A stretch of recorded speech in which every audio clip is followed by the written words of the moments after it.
네, 안녕하세요. 반갑습니다. 네, 어제는 굉장히 좀 경랑의 하루였죠. 그래서 저희 그 개혁신당이 예, 통일교 특검을 주장을 했고, 그걸 국민의힘이 먼저 수용을 했습니다. 과정에서 이제 여론이 상당히 저희 쪽으로 돌아서면서 저희 이제 당 대표가 처음 제안을 한 거고, 과정에서도 참 미묘했던 게 저희가 민주당을 특검을 추천하고 그다음에 조국 혁신당한테도 제안을 했어요. 조국 혁신당이 국민의힘 특검을 추천해라. 굉장히 기발하고 굉장히 참신한 아이디어였죠. 근데 이제 역시 조국 혁신당은 민주당의 이중대인 것만 확실한 것 같습니다. 그냥 뭉갰죠. 그 뭉개는 과정에서 이제 개혁신당이 어쨌든 너무 의석수가 적으니까 단독으로 하기에는 좀 힘들고 그래서 찾아간 것이 이제 국민의힘이고 국민의힘이 그거를 힘들지만은 수용을 했습니다. 그래서 그런 과정에서 여론이 급격하게 돌아섰고 민주당이 정무적인 판단을 했겠죠. 이거 놔두면은 양당의 몸집이 너무 키워진다. 그건 이미 저희 민주당에서 한번 경고를 했던 거예요. 몸집 키우게 하려고 하는 의도다. 근데 문제는 이제 여론이죠. 여론이 너무 강하게 돌았으니까 할 수 없이 어제는 수용을 했습니다. 그래서 이 관점에서 이제 이거는 뭐 우리 당 방침과 관계없이 제 개인 의지인데 저도 이제 지난주 주말 토요일이네요. 우리 당 지도부한테 이제 건의를 개인적으로 했었습니다. 우리가 빨리 삭발이던 단식 투쟁을 들어가야 된다. 그런데 시점은 민주당이 워낙 강경했으니까 내년 초로 하자. 그래서 우리가 또 마침 한라산 등반 계획이 있었기 때문에 지도부들이 다녀오고 나서 바로 몇몇 핵심 출마 선언과 더불어서 한번 하면 어떠냐 이렇게 했는데 어떻게 보면은 민주당이 이제 그런저런 이벤트를 이걸로 끌고 갈 거를 이미 감을 잡았겠죠. 경험들이 많은 친구들이니까. 지금 보면은 정무적인 판단력은 뭐 민주당이나 우리 개혁신당이 상당히 앞서 있고 조국혁신당이나 국민의힘은 뭐가 뭔지 멘붕에 빠져 있는 정무적인 면에서는 그런 것 같습니다. 어쨌든 민주당은 재빠르게 그걸 수용했습니다. 그래서 이게 앞으로 어떻게 번질지 모르는데 저는 어쨌든 뭐 민주당에서 주장하는 뭐 제2의 뭐 저기 해서 특검을 가자. 그래서 지금 뭐 미진했던 거. 그래서 이제 우리가 계엄 특검이나 뭐 김건희 특검 이런 데서 미진했던 거를 더 보완하자 그러는데 그거보다 더 중요한 게 저 개인적으로는 오히려 통일교 특검이 아니라 지금 세무조사는 강하게 들어가고 있는데 쿠팡 특검을 좀 했으면 좋겠어요. 기왕 특검 정국이 굉장히 특검 정국이 이렇게 간다는 거는 국가적으로 바람직하지 않지만 기왕 갈 거면은 오히려 쿠팡 특검을 좀 해서 지금 아예 내년 지방선거부터는 이 정치에 그리고 그런 정경유착이든 정규유착이든 이런 것들이 유착돼 있던 사람들을 싹 쓸어내는 그래서 이번 지방선거와 내년 총선을 통해서 싹 쓸어내는 선거가 됐으면 좋겠다는 게 제 생각입니다. 여러분 생각은 어떠십니까? 저는 그렇습니다. 그래서 이제 어제 정치적인 이슈는 어제 뭐 한번 2025년도 그거를 한번 정리를 해봤는데 이제 한번 경제적으로 경제 사회 문화에 대해서 한번 생각을 해보고 싶습니다. 연말이라서. 그래서 이기붕의 정치단체 뒤늦게 정치에 입문했지만 공부를 한다는 마음으로 이렇게 한번 AI의 도움이 없으면 불가능하죠. 요즘에는 뭐 제가 뉴스 다 스크랩해가지고 모을 수 있는 것도 아니고 그래서 AI가 만들어준 스크랩을 가지고 제 의견을 보완을 해보려고 합니다. 공부도 할 겸. 그래서 어쨌든 올해 한국 경제는 이제 글로벌 무역 경쟁이 심화됐고 국내 정치는 굉장히 불안정했죠. 특검 정국에 플러스 뭐 계엄 정국. 그다음에 이제 구조적으로 저성장이 아니라 거의 초저성장, 0.8에서 1%대에 머무는 주요 기관 한국은행이나 KDI나 뭐 이런 IMF나 OECD 이런 것에서도 역시 성장률을 굉장히 하향 조정을 했죠. 0.8에서 1% 정도로 그렇게 됐어요. 그런데 트럼프의 관세 정책이나 내수 부진이 핵심 요인이죠. 그래서 이거를 한 10가지 이슈와 평가로 한번 다뤄봤습니다. 그래서 트럼프는 이제 트럼프 2.0 관세 정책의 충격인데 트럼프 이기죠. 미국의 한 10%에서 25% 관세 때문에 이제 자동차나 반도체 이게 이제 타협되는 시점까지 엄청난 손해를 봤다고 그래요. 그래서 그것도 타격이 있고 GDP가 0.5% 하락하는 요인이 됐고 그래서 어쨌든 우리가 대외 의존 경제의 취약성이 드러나서 이 공급망도 다변화해야 됩니다. 미국에 의존하는 것보다는 전 세계 시장을 빨리 골고루 균형 있게 발전시켜야 된다. 공급망이 이게 수출뿐만 아니라 수입도 마찬가지죠. 그래야지 리스크 분산이 되는 것만 확실한 것 같습니다. 두 번째는 이제 우리가 저성장이 이제 고착화되는 거 아니냐. 그러니까 일본이 한동안 뭐 마이너스 성장, 뭐 이런 저성장 이런 얘기가 있었는데, 그래서 2%의 절반 수준, 잠재 성장률 2%의 절반 수준으로 떨어질 것 같고, 건설 내수 부진이 지속되고, 그래서 이제 이 장기적인 저성장 시대에 돌입했는데 여기에 맞는 각 사업 하시는 분들의 저를 포함해서 구조개혁이나 생산성 향상이 상당히 필요한 것이 아니냐 이런 생각을 가지고 있습니다. 그다음에 이제 내수 소비나 투자가 침체돼서 고금리 여파로 이제 정치 불안까지 겹치면서 민간 소비율도 뚝 떨어졌죠. 이게 실제는 우리가 코로나 거치면서 민간 소비율이 엄청 떨어지긴 했죠. 그래서 자영업자들이 줄도산하는 결과를 맺었는데 1%대 증가에 그치고 이에 따라서 이제 재정 부양 효과, 그러니까 추경이죠. 추경 효과가 굉장히 제한적이죠. 특히 이제 쿠폰 주도 성장, 주도 성장이 오히려 역효과를 봐서 우리나라는 그것 때문에 환율도 오르고 여러 가지로 어려운 것 같습니다. 민생 지원 강화를 하긴 해야 되는데 이것이 어떻게 사업 활성화로 끌어낼 수 있느냐 하는 게 앞으로의 숙제 같습니다. 결국은 기업들이 활성화되지 않고는 나라의 경제는 암울하다. 그래서 이것들이 대기업만으로 끌고 가는 구조 갖고는 한계가 있습니다. 어쨌든 그래서 어쨌든 이제 달러 환율이 한 1,400원대가 되고 수입 물가가 이제 그에 따라서 당연히 올라갔죠. 그래서 1,400원대가 아니라 지금 뭐 1,500원대로 가는 게 아니냐. 1,400원대 후반으로 연말에 끝날 것 같습니다. 이에 따라서 이제 한국은행 금리 인하할 수 있는 그 공간이 좁아지고 금융 안정에 대한 리스크가 증가되겠죠. 그래서 이런 것들이 이제 어떻게 우리가 대응할 거냐가 문제가 될 것. 다섯 번째는 이제 반도체 등 수출 둔화, 글로벌 수요 약세 플러스 이제 관세가 증가되면서 반도체 의존에서 탈피하고 AI 바이오 신산업 육성이 굉장히 좀 급선무다. 이제 이런 것들은 이제 지금 우리한테 떨어진 숙제로 보입니다.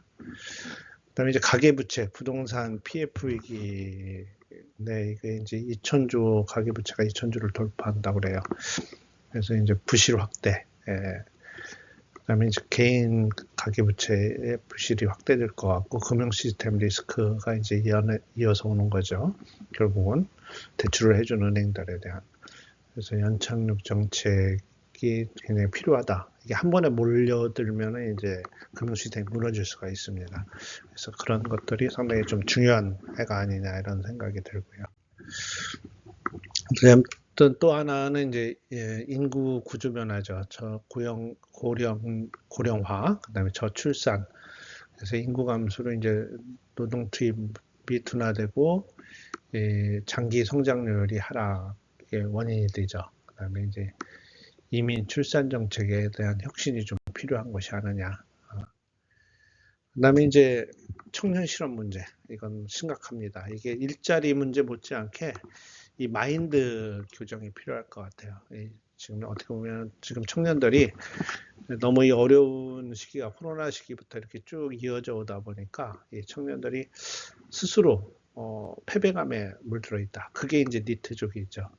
Not in education, 그 다음에 뭐 트레이닝 이런 것들을 원치 않는 거죠. employment도 원치 않고 이제 이런 거를 원치 않는 사람들. 그래서 이제 집에 이제 파묻혀서 지내는 이런 젊은 친구들이 많다는 거죠. 그래서 그게 이제 125만 그 이상일 수도 있어요. 이게 통계 잡기가 힘들죠. 이게 사이브란 요인이 될 것 같고, 이분들을 어떻게 이제 밖으로 끌어내서 교육이나 직업 훈련을 할 수 있느냐. 굉장히 소중한 인력인데 20대, 30대 이분들을 끌어내는 게 굉장히 중요한 정책이 될 것 같습니다. 그 다음에 이제 그린 에너지 전환이 지연이 되고 있죠. 이게 굉장히 힘들죠, 기술적으로. 그래서 뭐 탄소 제로 운동, 뭐 이렇게 탄소 중립 이런 얘기 하는데, 이 기후 변화에 대응해야긴 해야 되는데, 선진국보다는 당연히 늦고, 그다음에 재생에너지 목표도 이제 미달이 돼 있죠, 지금. 그래서 이제 이걸 국제 경쟁력의 약화로 결국은 이어질 거다. 유럽이나 선진국이 이제 이런 발빠르게 대응해서 이걸 이제 이슈로 해서 시장을 할 테니까요. 그다음에 이제 글로벌 공급망이 재편이 될 겁니다. 미국, 중국이 어쨌든 양대 거대 산맥이 있고 그 중간에서 한국이 껴 있죠. 한국 중간재 역할이 이제 축소가 되고 이게 지정학적인 리스크가 이제 상시화되죠.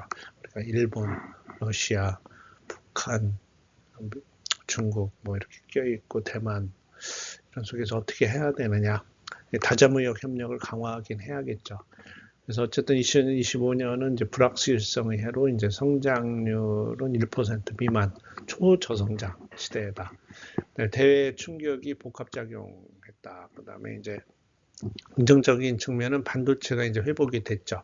근데 이게 이제 삼성의 능력이냐, 뭐 삼성의 이재용 회장이 굉장히 저기 한 걸로 인기가 있는 걸로 요즘 나와 있지만은 과연 삼성의 능력이냐, 운이 좋은 거냐, 이제 이건 좀 생각을 해봐야 될 것 같아요. 구조적인 문제, 인구, 부채, 생산성. 본인이 직접 한 거가 실제는 없는 거 아니냐. 그냥 시대가 따라준 거고, AI 시대가 오고 뭐 이러면서 한 거 아니냐. 2026년에 이제 반등이 어려울 전망이고, 하여간 정부는 혁신성장, 균형복지로 전환해서 이거를 돌파해야 된다. 이런 생각을 가지고 있습니다.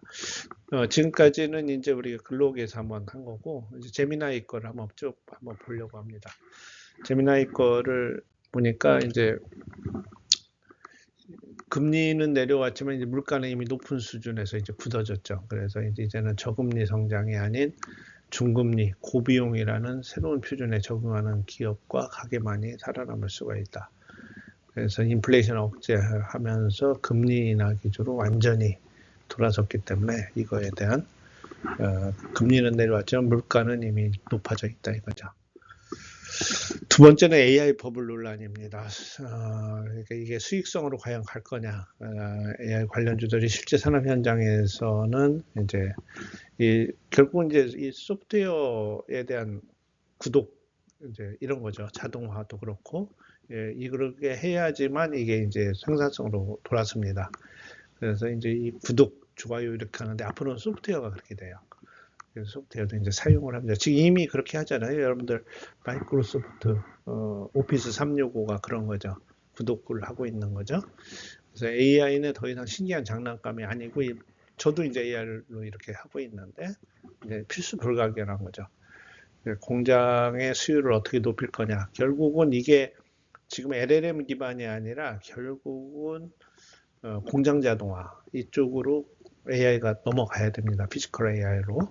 그래서 이제 공장의 수율을 높이는 데 기여해야 되고 물류 비용을 줄이는 데 기여를 해야 됩니다. 그래서 경영도구가 되어야 되고 더 나아가서는 저는 이제 이거를 좀 모기업하고 했었기 때문에 공부를 좀 많이 했었던 사람 중에 한 사람인데 AI를 어떻게 바이오 제약 공정에 도입을 하느냐. 근데 그걸 넘어서서 제가 정치 때문에 입문하고서 이렇게 고민을 하니까 우리의 그 교통, 대중교통이나 이런 데도 다 이제 AI로 할 수가 있어요. 최적화를. 물류나 이런 거. 그러니까 무인 공장에서 이제 로봇 움직이고 뭐 이렇게 창고 움직이고 하는 거가 결국은 이 시중에 있는 도로교통망 움직이는 원리하고 똑같아요. 그래서 이런 것들을 잘 활용을 하면 좋겠다 하는 생각이 듭니다. 그다음에 이제 자국 우선주의의 2.0 글로벌 공급망의 이제 파편화, 미중 갈등을 넘어서 유럽과 인도까지 가세한 무역 보호주의가 심화돼서 탈세계화가 가속화되고 있다 이거죠. 그래서 이제 인천과 같은 이제 수출 거점 도시의 가장 뼈아픈 뉴스이긴 합니다. 이제는 이제 어디서 만드느냐보다 어느 편에 서느냐가 가격 경쟁력이다 보니까 보다 중요한 그 지정학적인 경제의 시대가 되고 있다. 보호무역주의 때문에 그러니까 어느 나라와 이렇게 이제 협력을 하느냐가 굉장히 중요한 시대가 돼 있다. 이런 것도 하나의 또 하나는 이 반도체 패권 전쟁이죠. K 반도체의 초격 자유주의가 이제 시험대에 있죠. 그래서 그 AI 때문에 고대역대 메모리 HBM 시장 주도권을 두고 이제 삼성이나 SK 하이닉스, 마이크론 게임이 이제 게임이 크게 달하겠죠. 그래서 이게 이제 미래를 좌우하고 또 그 나라의 경쟁력도 좌우하니까. 그래도 우리나라는 다행스럽게 어쨌든 삼성전자나 SK 하이닉스라는 걸출한 반도체 기업이 있다는 건 굉장히 행운입니다. 그래서 이제 뭐 다섯 번째는 가계부채, 여기도 마찬가지입니다. 가계부채, 반도체 이거는 그다음에 이제 고금리의 저성장 이거는 기본인 것 같아요. 그래서 가계부채 비중이 이제 최상위권에 유지되면서 내수 소비의 발목을 잡고 있다. 그래서 버는 돈의 절반을 이자를 갚는 데 쓰는데 어떻게 골목상권이 살겠냐. 부채주도 성장이라는 마약에서 이제는 깨어나야 할 때다. 이제 이런 걸 하고 있습니다. 그다음에 이제 시커머스 지금 이제 쿠팡도 마찬가지인데 알리나 테무 이 국내 유통망이 잠식이 되죠. 중국의 초저가 이커머스가 한국 시장을 장악할 가능성도 있고 이번에 이제 쿠팡 사태를 겪으면서 역시 이것도 알고 보니까 우리 게 아니잖아요. 미국 거잖아요. 이름만 한국에서 시작하고 키웠는데 결국은 모든 돈이 다 미국으로 가고 있습니다. 저는 쿠팡의 특검을 강력히 주장하는 사람 중에 한 사람입니다. 그래서 여기에 연관된 모든 그러니까 이거는 통일교는 정교유착이 그러니까 아니 정교유착이죠. 정치와 종교의 유착이라면은 이거는 이제 정경유착이죠. 정치와 경제유착 중에 쿠팡일 것 같아요. 거기에 관련된 모든 정치인을 이번에 싹 없앴으면 좋겠어요. 지방선거나 다음 총선을 통해서. 그래서 그거 역시 우리 개혁신당이 주도했으면 좋겠다는 게 제 생각입니다. 그래서 이 부분에서 한국 시장을 장악할 수가 있다. 그래서 우리 유통업계에도 IT 기반의 맞춤형 서비스와 고품질 전략으로 체질을 개선하지 않으면 안방을 통째로 이미 내줬죠. 쿠팡한테 내줬습니다. 그래서 우리나라 오프라인 중심의 홈플러스나 이마트나 이런 한국 기업들이 온라인 유통망을 그걸 창구라고 생각하고 했으면 되는데 그거를 빨리 못 움직인 거죠. 그다음에 이제 에너지 전환의 진통, 원전, 신재생의 실용적 합의 이런 것들이 필요하고 이거는 아마 계속 에너지 문제는 나올 겁니다. 무탄소 에너지에 대한 국제적 기준이 당연히 기준이 올라가고 정립되어 있고 원전의 중요성이 분명히 부각됩니다. 그래서 문정권 시절에 원전을 없앤 게 뼈 아픈 거죠. 억제한 게. 그래서 이념의잣대로 에너지를 봐서는 안 된다는 거죠. 안전한 원전과 효율적인 재생에너지 믹스. 우리 제조기업들이 이제 아리백 요구를 충족시킬 유일한 길이죠. 아리백도 역시 이제 우리 지금 현재 이재명 대통령이 윤석열 대통령하고 이제 경선 과정에서 퀴즈를 냈던 것 중에 하나죠. 이런 거 하나 어디서 듣고 와가지고 퀴즈 내는 거 굉장히 좋아했죠. 그렇습니다. 또 하나는 이제 실버 이코노미죠. 이건 당연히 이제 실버 세대가 많아지면서 베이비 붐의 부모 시대죠. 저 같은 사람들이죠. 세대들이 이제 은퇴가 되고 고령화되면서 이런 사람들의 친화 산업의 주요 소비 권력으로 이제 부상하고 있죠. 그래서 노인 복지를 지출로만 보지 않고 어떻게 케어테크와 결합해서 새로운 거대 시장을 만드냐.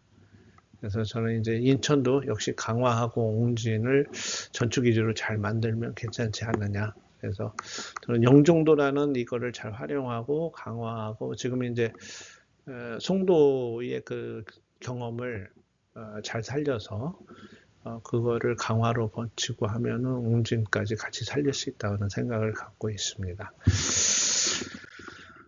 그 다음에 이제 가상자산이 당연히 제도권으로 들어올 겁니다. 그래서 기존의 가상자산하고는 다른 안정화폐죠. 스테이블 코인이라고 우리가 흔히 하는 거. 그래서 디지털 코인 현물 ETF가 이제 안착이 되고 한국은행의 제안은 디지털 화폐, 즉 스테이블 코인이 이제 당연히 들어설 수밖에 없어요. 이거는 이미 중국 가 보면은 현금 안 쓰잖아요. 거의 뭐 QR코드 찍고 다 핸드폰으로 결제하고 그러죠. 디지털 화폐 시대가 이미 도래했습니다. 근데 우리나라만 신용카드 쓰지 핸드폰이 있으면 신용카드를 쓸 이유가 없죠. 정치로비나 뇌물 같은 구태도 기술적으로 차단할 수 있는 시대가 와야 될 겁니다. 그러면 이제 쿠팡 뭐 이런 얘기가 안 나오겠죠.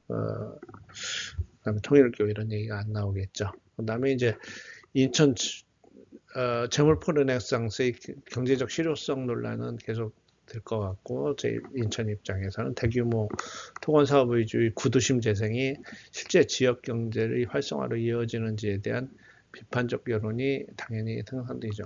건물만 짓는다고 경제가 살지 않아요. 거기에 상상 플러스도 그렇고 있는 건물 가지고 이제 부가치 만들어낸다고 하는데 실제는 그게 아직 플러스가 되긴 힘들어요.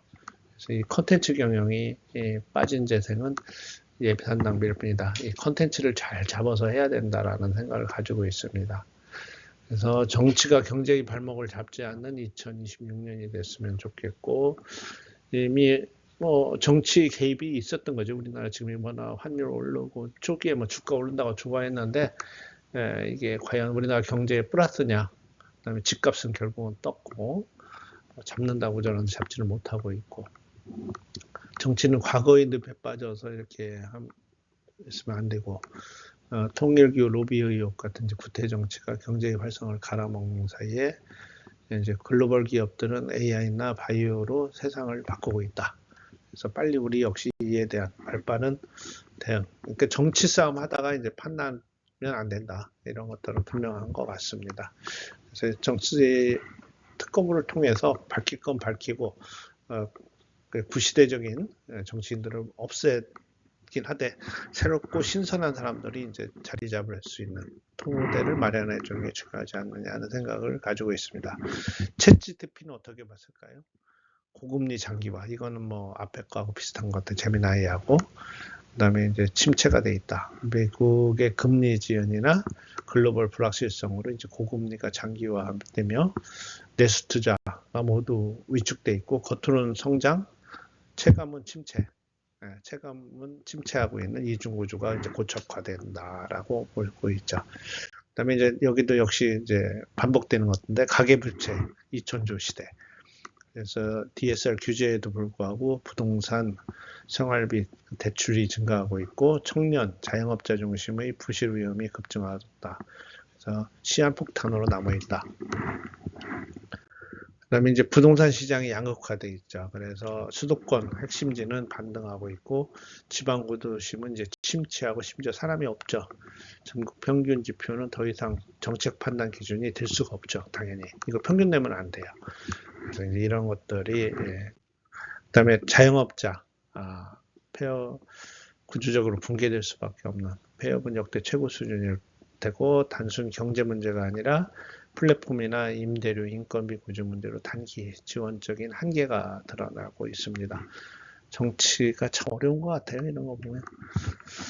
청년 고용의 질적 악화, 고용률은 유지되나 단기 플랫폼이나 저임금, 일자리 비중이 확대되고 교육 통계와 삶의 질이 괴리가 느껴지는 거죠. 그래서 이것도 이제 이걸 없애는 게 이제 정치 경쟁력이 될 것 같고 또 하나는 이제 AI 반도체 중심의 산업 재편은 피할 수 없는 것 같습니다. 그래서 AI 반도체나 파운드리 그다음에 이제 데이터 센터 중심으로 이제 산업 정책이 재편이 되고 선택과 집중은 강화되지만 중소 전통 제조업의 탈락 위험이 증가하죠. 그래서 이런 속에서 어떻게 중소기업을 살리느냐 그다음에 뿌리 산업을 살리느냐는 것은 중요한 이슈가 될 것 같습니다.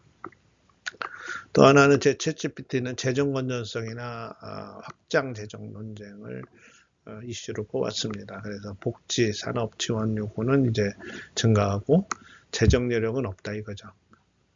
그다음에 이제 선심성 예산의 구조 개혁 사이에 갈등이 본격화되는 거죠. 갭이 있는 거죠. 이런 것들도 하나의 문제가 되지 않겠느냐. 그다음에 이제 환율의 변동성, 이것이 상시화돼서 원화 약세가 이제 수출엔 도움이 될지 모르겠는데 수입 물가, 물가 불안은 이제 부담이 되겠죠. 그래서 환율이 위기 지표가 아닌 상수가 되는 거 아니냐. 1,400대 후반 1,500이 이런 것도 걱정이 되지. 그럼 여기에 또 적응을 어떻게 해야 되느냐 이런 것도 이슈가 될 것 같습니다. 그다음에 이제 연금, 사회보험 개혁 지원 비용이 있습니다. 그래서 개혁 미루기로 미래 사회에 대한 세대에 대한 부담 급증하고 경제 문제가 이제 정치 문제로 전환해서 사회적 갈등이 심화될 것 같습니다. 또 이제 민생 체감 정책 신뢰가 이제 붕괴되죠. 그래서 주거나 물가, 교육, 의료 부담은 높아지는데 이제 정부 메시지와 현실 간의 괴리가 커지면서 정책 신뢰가 하락되고 있다. 이렇게 챗GPT는 보고 있습니다. 딥시크도 이제 제가 이제 각각에 대한 평론까지 준비를 했는데 요거는 그냥 뭘 뽑았는지만 한번 보고서 오늘 경제 관련 10대 이슈는 마무리하려고 합니다. 글로벌 경제 저성장이 장기화되고 있다. 뭐 이것도 중복된 것 같고 AI 대규모 도입에 따른 노동시장 대변화. 이건 분명히 올 것 같습니다. 부동산 시장 양극화. 서울은 올라가고 지방은 발전하지 않고 지속 침체되고 고령화로 인한 연금, 의료 재정 위기 본격화. 당연히 그렇게 되겠죠. 의료보험이나 국민연금 이런 상황에서 뭐 탈모 관련부를 지원하겠다. 이거 조금 그런 것 같긴 해요. 재정 안정화가 먼저일 것 같습니다. 그 다음에 기후변화 대응을 위한 탄소 국경세를 본격 시행해야 할 거고, 이제 이거에 대한 글로벌하게 어떻게 글로벌리하게 우리가 대응하느냐 아주 중요한 이슈가 될 것 같습니다. 그다음에 중국 경제 둔화에 한국 경제의 직접적인 충격 이것도 이제 당연히 있을 수 있고요. 그다음에 디지털 화폐, 스테이블 코인 도입이나 금융 시스템 변화 이것도 중요한 앞으로의 이슈가 될 것 같습니다. 글로벌 공급망 재편 속에서 한국의 위치가 위협을 받을 테고 청년 실업률 니트족은 계속 나오네요. 이제 이거의 구조적인 악화, 에너지 가격 변동성이 지속될 거다 당연하겠죠. 지리 정치적인 리스크로 인해서 유가나 전기요금 등이 항상 불안정할 거다. 그래서 이제 이것이 2025년도 이슈이면서도 아마 내년도에 역시 이런 이슈가 되지 않을까 생각됩니다. 여기에 대해서 각각에 대한 뭐 예를 들어서 이거는 한국은 수출 의존도가 높은데 이제는 질적 수출로 전환해야 된다. 뭐 인천 같은 경우는 바이오 헬스나 항공물류 같은 이제 고부가 가치 산업을 주력 사업으로 키워야 된다. 이런 내용이 있고 AI 같은 경우는 일자리를 빼앗는 것이 아니라 AI를 활용하는 사람이 일자리를 얻는 시대이기 때문에 인천을 AI 교육 특별시로 한번 만들어서 전국민 재교육 모델을 한번 만들면 어떠냐 이런 생각도 가지고 있고 그래서 이제 이런 부동산 관련해서도 이제 이런 공공주도의 재개발하는 것도 어떠냐. 그래서 주거나 상업 연구시설을 복합하고 스마트 단지로 조성하는 거. 이런 것들도 생각해 볼 수 있을 것 같습니다. 고령화로 인해서 연금 의료 재정 위기가 이제 본격화되는데 단순한 증세가 아니라 경제 활동을 지속할 수 있는 시스템. 그래서 실버바이오 헬스라든지 프루스터를 조성해서 노동 조건, 통합 모델을 보여주자. 이런 것들도 좋은 것 같고, 그다음에 이런 것도 기후 변화 이런 것들 위기를 기회로 만드는 방법. 그래서 그린 에너지 산단으로 육성하는 거. 그래서 이제 탄소 국경세죠.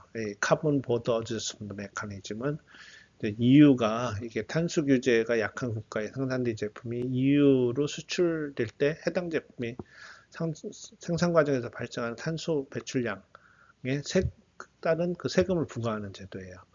그래서 이거는 탄소 노출 방지와 공정 경쟁을 목표로 해서 2023년도 10월부터 보고가 의무화됐고 2026년 내년부터는 인증서 구매 의무가 시작되는 신무역 장벽이자 경제 정책입니다. 그래서 여기에 영향을 많이 받는 산업이 철강, 시멘트, 알루미늄, 비료, 수소, 전력 이런 거죠.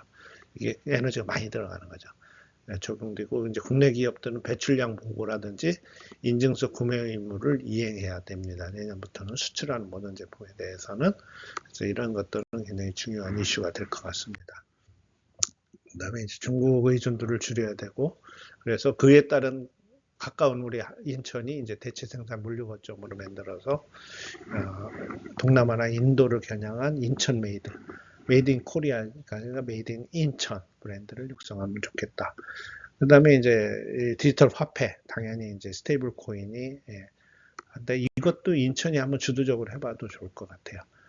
그래서 이제 디지털 코인, 지금 중국처럼 이렇게 핸드폰으로 모든 게 이루어지는 글로벌 공급망 재편이 이제 한국의 위치가 되는데, 한국은 이제 첨단 소재 부품에서 이제 강점을 살려야 하고, 인천의 바이오 반도체 소재 특화 산단을 조성해서 소부장이죠. 소부장 조성해 글로벌 공급망의 핵심 허브를 한번 활용해 보자. 이게 제가 바이오 분야에서는 이걸 굉장히 오래 해왔기 때문에 일반 바이오하고 또 다릅니다. 그것도 하지만 그거 플러스, 그러니까 소부장만 하는 사람은 소부장만 해왔고, 바이오 하는 사람 바이오만 해봤는데, 저는 양쪽을 다 몸소 10년 이상씩 겪어왔기 때문에 그에 대한